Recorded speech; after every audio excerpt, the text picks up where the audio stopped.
You're welcome back to Breakfast Central. Let's review the front pages of the papers, see what they're saying, bring you our analysis, take your analysis via phone calls, as well as read your analysis via your comments on our YouTube chat where we're streaming live, News Central TV Live. Joining us this morning is Public Affairs Analyst Theophilus Akatugba. Good morning.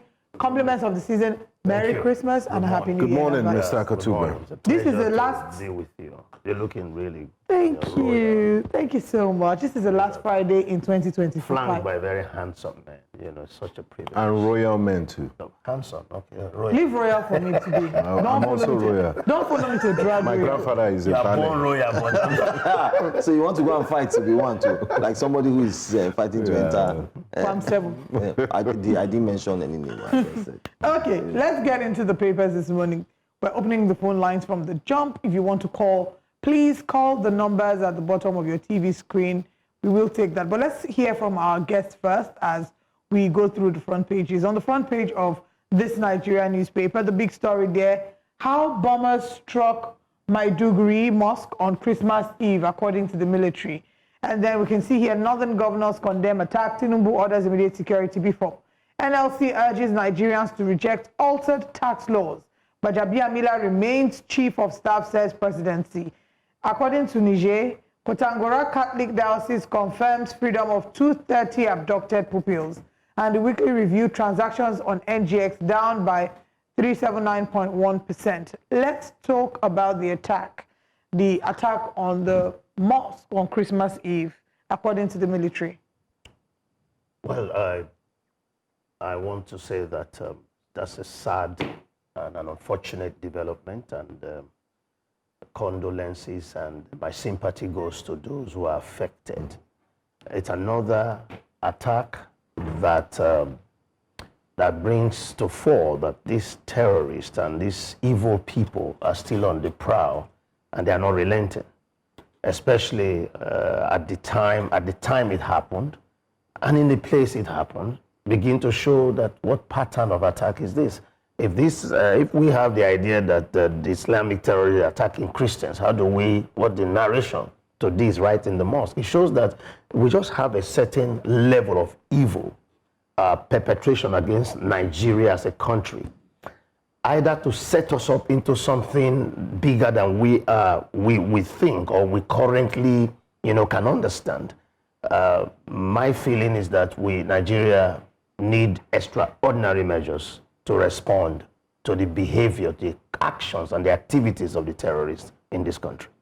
Big one. There's another big one that indeed took place in the early hours of this morning, even though some of the responses that we're expecting to get either from the Nigerian army, the SSA to the presidency itself, didn't put it out until the Ministry of Foreign Affairs put that out. But it's a clip that's also circulating online showing the United States President, President Donald Trump, carrying out airstrikes, especially in north part of Nigeria, Sokoto as well.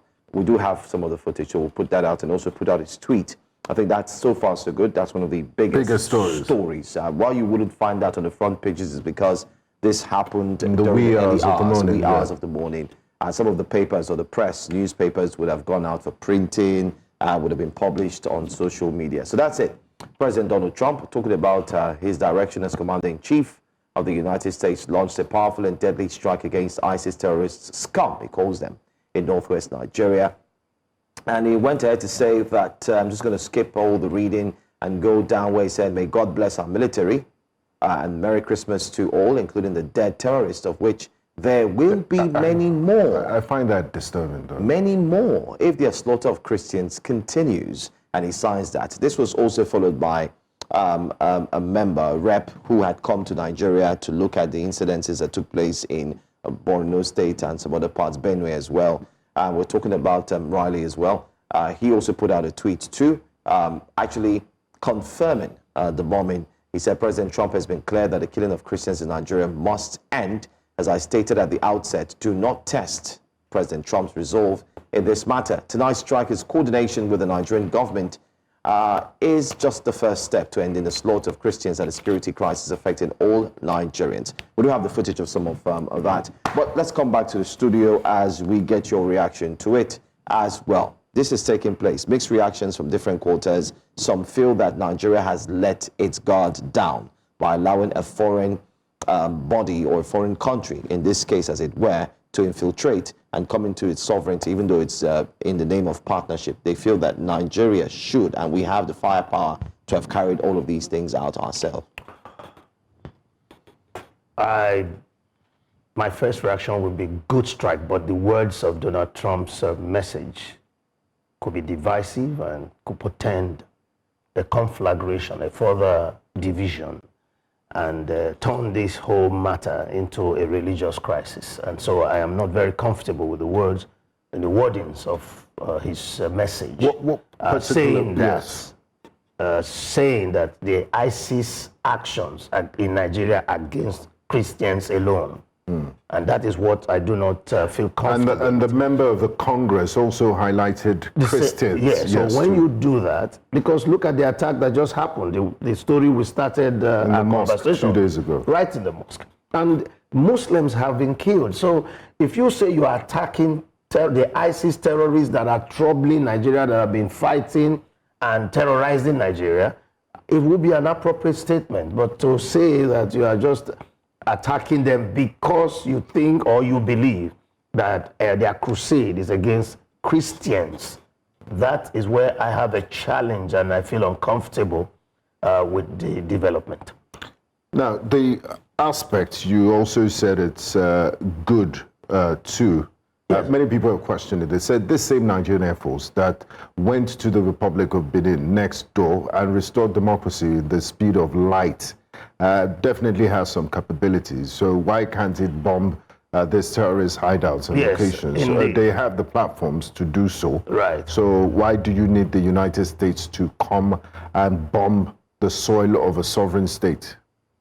Thank you very much. I think, in my opinion, if you look at the Benin Republic matter, was a clear invitation of the government to Nigeria. If you look at also Burkina Faso, Nigeria, all these countries, we have not been able to form an effective partnership with them in fighting terrorism in a manner that we can easily stroll into their territories and pursue them as far as they can run. As soon as they leave the Nigerian territory, we are handicapped. And that's why you see that Nigeria is trying to romance France and see France can let, and you can also see that those countries have severe relationship with France. So it's become very difficult and makes it a big haven for these terrorists to easily move in and out. So the terrorists within Nigeria's borders. I'm thinking that if you look at what is happening now, you might say, okay, yes, but if Nigerian government have said, okay, instead of allowing Donald Trump to come wholesale, we decided to move into a partnership, a collaboration. It's a way also, because Donald Trump was going to come anyway, whether you collaborate with him or not. And that would have been a breach of our sovereignty. So if we have decided to negotiate with him as, okay, let's work together. Working together is better. But when you word it that the Nigerian government is in partnership with the United States government to fight the ISIS terrorists that are attacking Christians, it becomes another... I like what you said, working together, partnership. But the announcement came from the United States of America, even though it was happening on our territory. Wouldn't it have been better for the announcement to come from our end, knowing that our sovereignty might be breached? This is unprecedented in the 65-year since we got independence. This has never happened. The commander-in-chief of the Nigerian Armed Forces, President Tinubu, hasn't said anything. The defense ministry hasn't said anything so far. In short, is SSA, Mr. Bayo just put out a post that was about during the 8 o'clock hour. And, you know, comments under there were like, oh, he's coming late to the party. Yes. This happened. So if it's a partnership, why isn't the country that is involved? I think we should be realistic. Why didn't they take leadership? United States is taking leadership on this. Nigeria is collaborating. Announcing the United States is telling you we take leadership. There is no need to color it. It's not a weakness of the Nigerian part. Nigeria is not big, it's not strong enough to have dealt with this. I speak this. I'm not a deceiver of myself or Nigeria.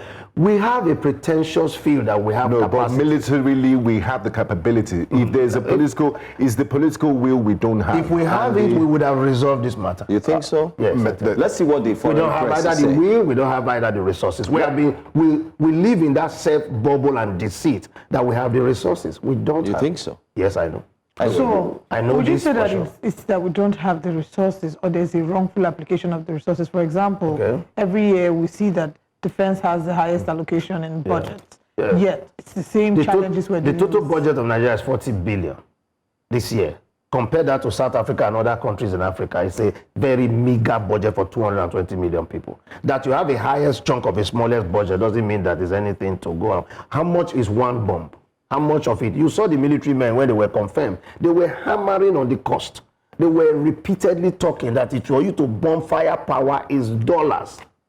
And that with that But money... the ones they've purchased in the past, They've been many have using not them. seen- Are they just stock up? We don't want to speak that terrorists feel that we are weak. It is a difficult thing to lead a Nigerian security institution when you don't have enough resources. My question to you as a follower of history and diplomacy and international relations and geopolitics, where in the history of the world has the United States ever intervened and they turned out better for it? I like One that country. I like that country. That question. That's why I said the United States have had a notorious, history of conflagrating local conflicts. But here we are, that Donald Trump on rampage in his crusade in savior of Christians, and then you came into his radar. If you like or you don't, he will come there. So how do you save the situation? You will confront him.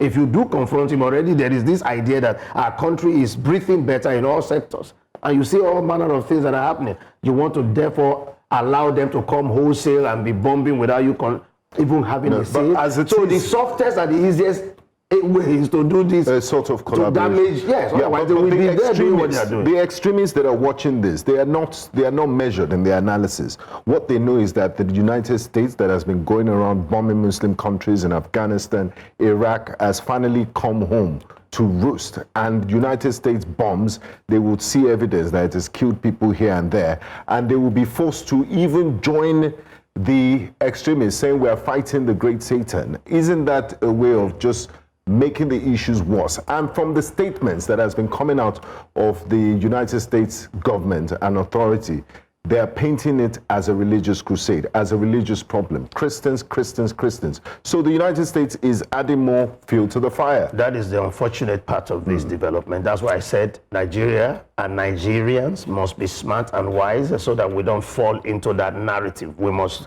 pull it back and say this is a crusade against terrorists. Exactly. So and the victims are not only Christians, they are Nigerians.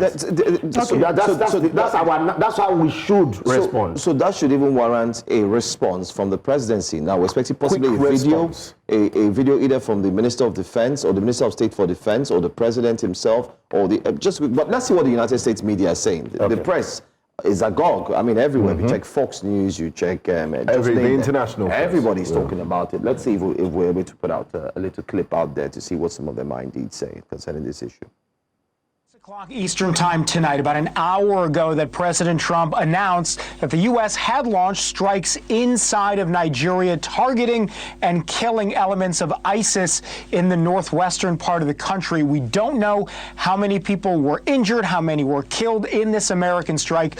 What we do know is President Trump says the reason the strike was launched is because he says Christians within Nigeria, as you mentioned, have been targeted, not just over the last year, but really over the last several years. He broke this news on Truth Social with a pretty lengthy post. I'm going to just read to you the back half of that post. He says, quote, "I previously warned these terrorists that if they do not stop the slaughtering of Christians, there would be hell to pay, and tonight there was. The Department of War executed numerous perfect strikes.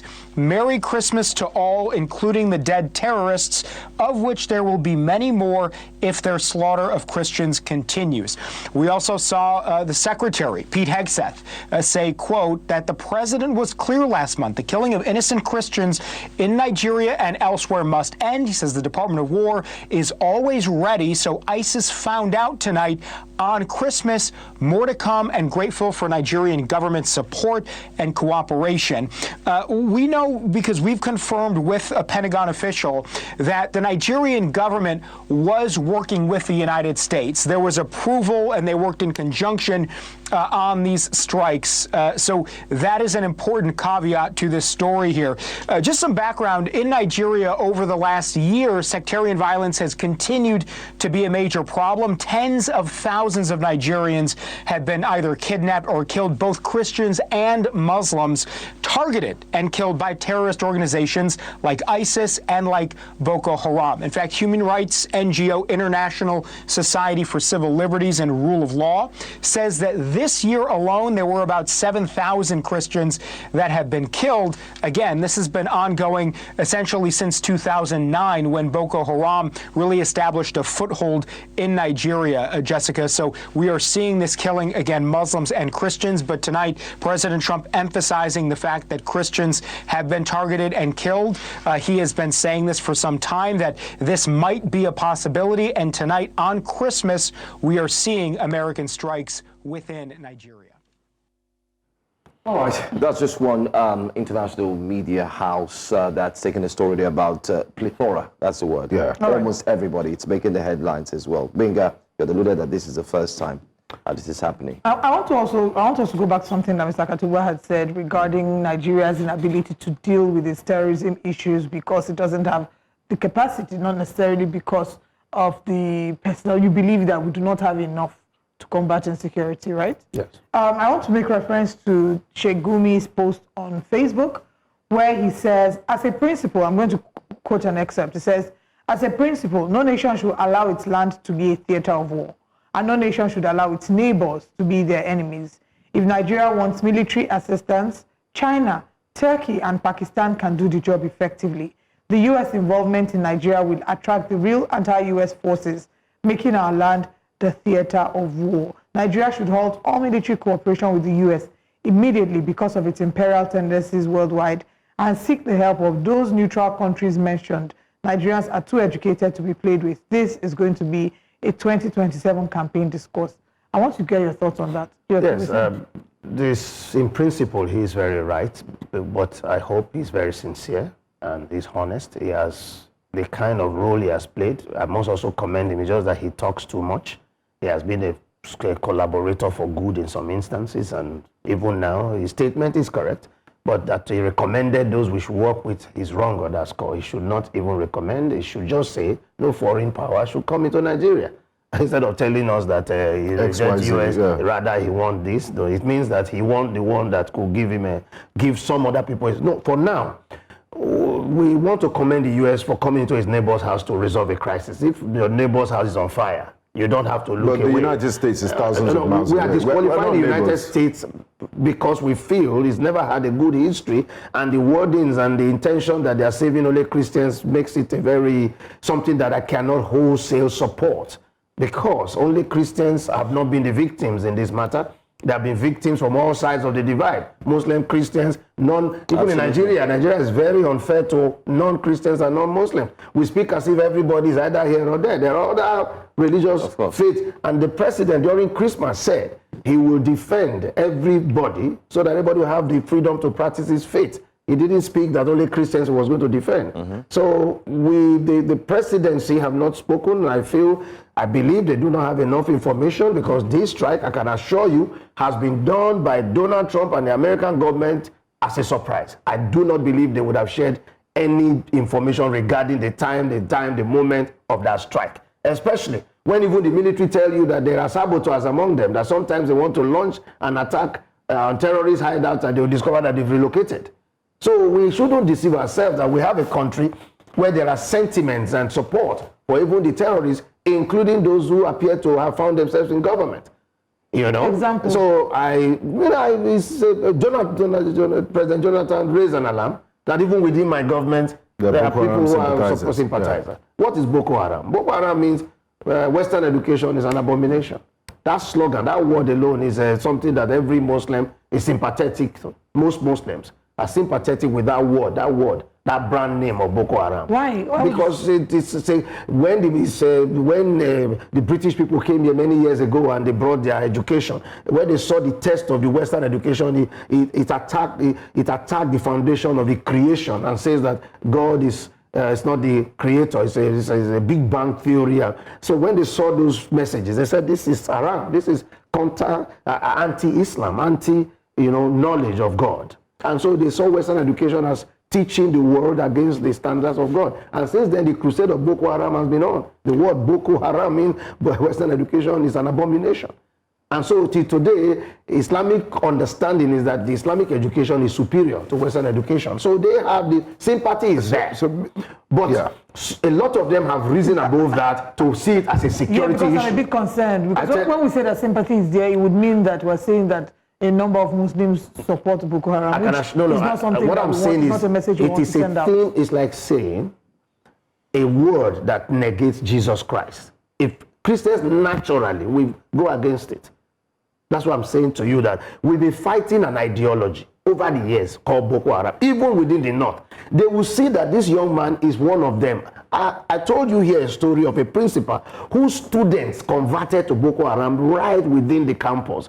And they spoke to him that they no longer believe in Western education, that they don't want to write the exam. Even the football they were playing, they regarded it also as part of. So those young boys left the school and they joined the Boko Haram people. Part of the and they were coming indoctrination. Yes, and when they come to attack the school, they will pre-inform him that they are coming and that he should hide all the people that he wants to hide when they come for the crusade. And when they come, they attack the computer lab and cut away everything, damage them, things that will make the people anchor their knowledge on the international highway of Western education. All right, let's talk about this attack again by the U.S. The U.S. airstrike. Is it a cause for concern that this happened in Sokoto and not in what places people would typically consider as the ones that have been largely hit, like Borno State, for example? Yeah, the truth is this. It's not where the conflicts and the attacks takes place that these ISIS people reside. They reside in places that appear to be peaceful and go launch attack and come back there. For example, all the kidnapping in the north were being masterminded from Zamfara. Whereas they go as far as Katsina and move people, and when they are going to negotiate freedom, they go to Zamfara. The matter that happened in Niger, where did they go to? That's why they tell you, they point fingers and say, oh, this mining zone is fueling terrorism, that they should stop mining. They should reduce or ban mining for a period of time. It tells you that Sokoto State might be the headquarter of the residents of these terrorists because we have our mind and attention have not been drawn to that place. And you know Sokoto has a big boundary, a big border with Niger Republic. So it's an easy in and out location. Why the government of Nigeria is focusing on the theater of attack. But after the attack, they retreat. They go somewhere. So what do you think is the implication of this attack, especially now that it's been widely publicized, the media in the West, is going along with this story? Yeah. What should we expect in the next few days? The attack is good, but the narration, the intention, the purpose that is being painted by the Western media that is a savior to save Christians is what Nigerian government must now continue to come in. The Nigerian media must be smart enough. We must drive a narrative to ensure that we don't, fall into a religious crisis at home and think that a Western power has come to partner with Christians. And it's also very difficult for the president, who is a Muslim, and his vice, who are Muslims, to say that they have entered into a partnership to kill, the terrorists that are fighting Christians. I think the terrorists that are fighting Nigeria. That's my opinion, and that's how the narrative we will now continue this conversation, still looking at the announcement of the U.S. airstrikes in Nigeria and what implications of this are now and in the nearest future. But I want to say thank you very much to Mr. Katuba for joining us. Thank you very much. It's a pleasure to be here. All right, and we will then take the conversation with our security, take up the conversation rather with our security analyst, Onyekachi Adekoya, who joins us virtually this morning. Good morning, Mr. Adekoya. Thank you very much for joining us. Let's start by getting your thoughts about the announcement of the airstrikes by the U.S. government, and what kind of picture does that paint for us as a nation? Good morning, Louis. Really, it's still early days. We're not clear on the number of factors. We don't have information on the battle impact assessment. We can't range the success or failure of it. But I'm a bit concerned about the territorial integrity of Nigeria. This will be the first direct U.S. action in this form, the direct fire action in Nigeria. I'm not talking about the rescue of the U.S. citizen, but I'm a bit concerned about that area and hoping that we have not opened Pandora's box. So that's my immediate assessment. But I understand that Nigeria operationalized a joint desk to work on counter-terrorism activity. An agreement was reached 2024, formalized in November 2025, and then the follow-on action is what we're seeing. So we don't have the details of what the scope of cooperation between the Nigerian government and the American government would be. So there's still a lot of unknowns. And then to say that other actions will follow, we don't know the considerations they're using to qualify these targets. And what is the interlap of action between Nigeria and the US, and whether some of it, if you're using gun bomb or some other systems that could be fired from the current platform that Nigeria has, what then is the value of a direct US action within the space. So a lot of things are not known. It's still early days, so I would rather wait to see what the battle damage assessment report will be like. And if you're saying, what was it? Mr. Adekoya, if you're saying that a lot of things are not known, which I can understand clearly, whose responsibility is it to let us know these things?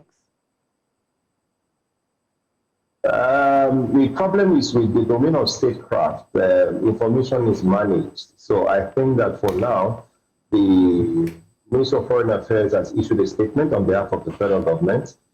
And that is what we have to work with for now, to say that it's a joint action between the US government and the Nigerian government in their corporations. And any country can work towards cooperation with any other country as long as it is invited by the country. What I worry a bit about is that just on the eve of this attack, Nigeria was classed further down the hole in this country of interest, further visa restriction piece.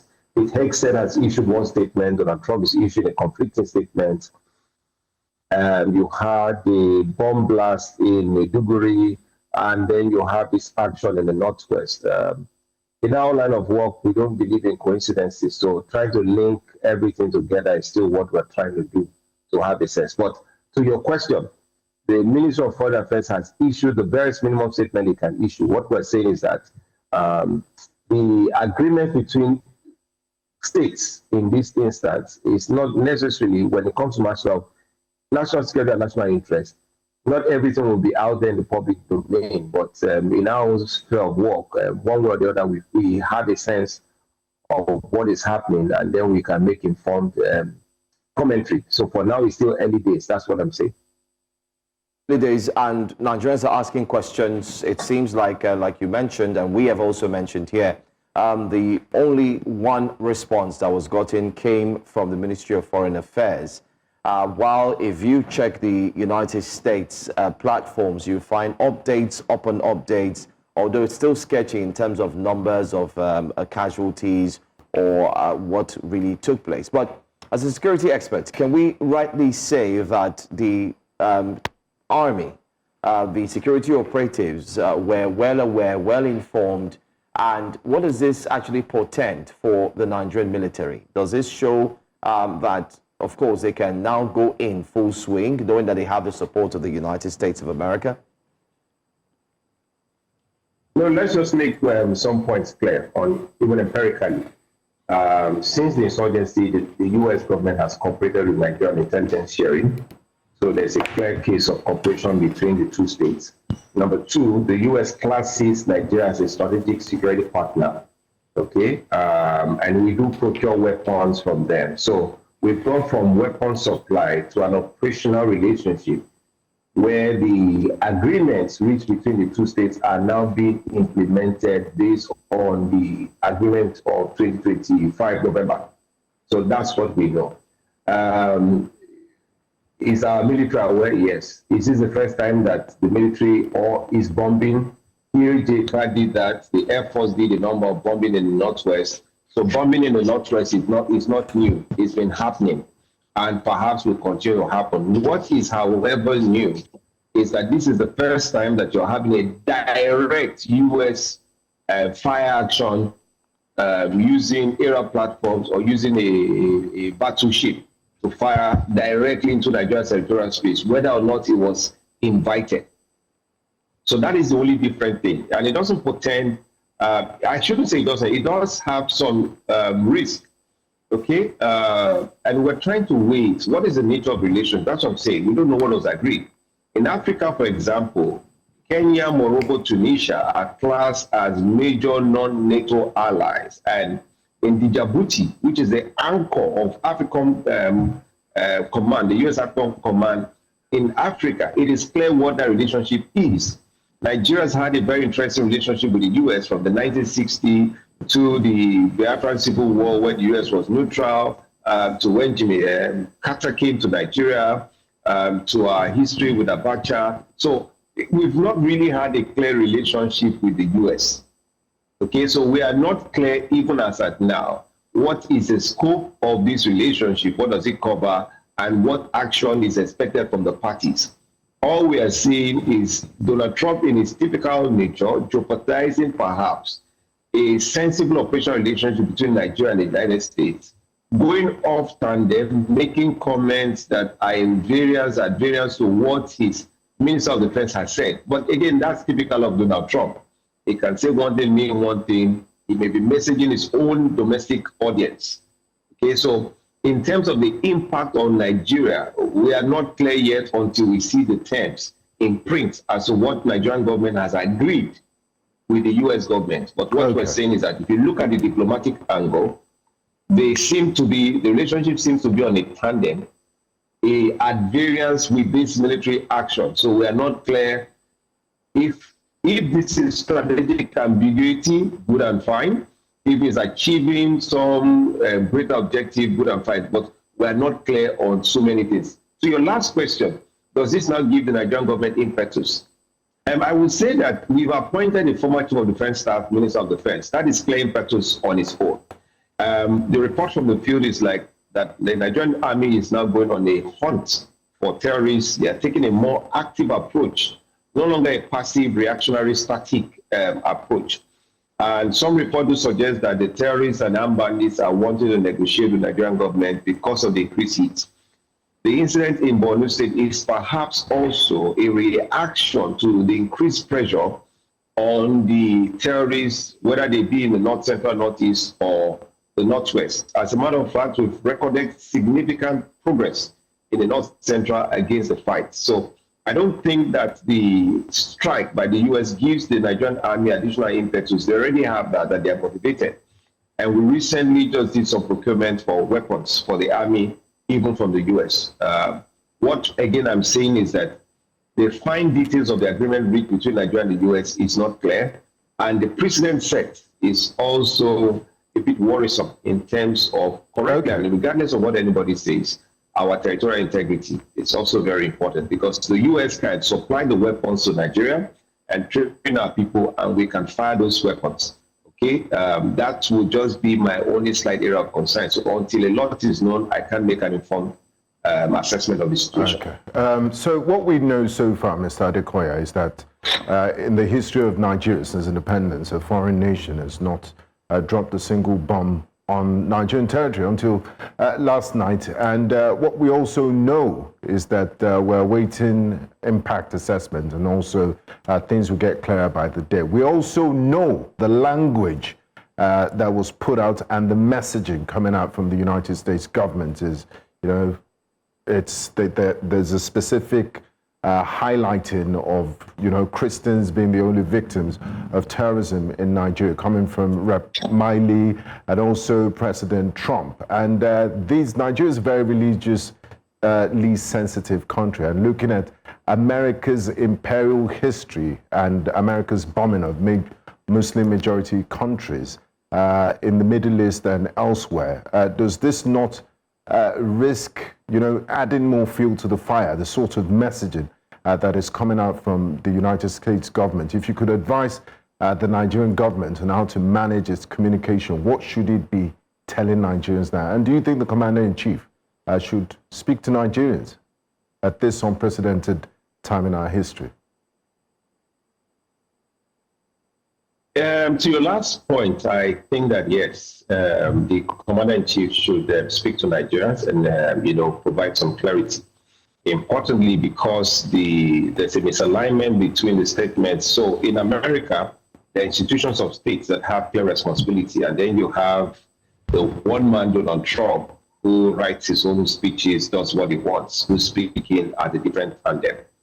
At the other hand, the president must also assess whether or not he wants to give political leverage in the case where there's a strategic negotiation between the U.S. and Nigeria.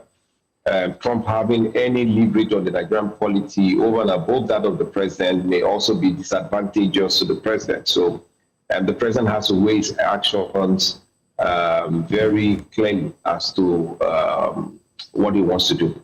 To your other point on the checkered relationship between Nigeria and the U.S. because of Nigeria's significant Muslim population, I think that point is clear. The U.S. didn't join the Nigerian government. It maintained neutrality during the Biafra War. Relationship only improved during the Gulf War crisis, where Nigeria became a major supplier to the U.S. Then we moved to a presidential system following Jimmy Carter's visit in 1978. But since that small stint, we've had a very, will I say, interesting, frosty relationship with the United States, again, because of some of the sentiments you have already shared. Now, do we risk a religious tension? No, I don't think so, because people are tired of the killing, really. It doesn't matter, Christians. And, we've argued that Muslims are perhaps being killed the most in this country. And a lot of it is underreported because even the religion itself preaches that, you submit to the will of God. Our culture in the West or in the South is generally different. We can be a bit more apprehensive to some of these things, and we resist narratives that, it's all the will of God. So killings in the South, North Central, would raise a lot more doors than it would be in a conservative Muslim North. So empirically, over the last 6 years, the Muslim communities have been most impacted, I would say, in the Northwest. Seems to be holding its ground fairly well. Even the governors of the APC states and the rest, so the incident occurred of the bombing, there's been a small attempt to coordinate between the states and the national in what is being said and what is not being said. That's why you're not seeing states rushing out to statements. I think that the political fallout will be managed. And importantly, anything that improves security for Nigerians, as long as it is the interest of Nigeria and peace and security, I do think that we've gotten to a point where we're tired of the one-ton killings, the one-ton ransom. Imagine paying almost 2.something trillion naira in ransom over a 10-year period. It's ridiculous. I think Nigerians are truly tired of it. But whatever it is we're getting involved with, we must be sure that it is in our national interest, ensures our national security, and does not impact or impair our national defense. Well, thank you so much for joining us, despite the short notice, to look into this recent happening here in Nigeria. I'm sure this is a developing story, and News Central will do its best to ensure that our reporters will do our best mostly to get there and see what the remains look like. But thanks for your time and shedding more light on this situation. Thank you. Thank you for having me, and happy Boxing Day to Nigeria. Thank you. Thank you. All right, guys, so this is where we end the show today on Breakfast Central. What a show. That's what we're going to call it. I think for me, it's and what a bomb.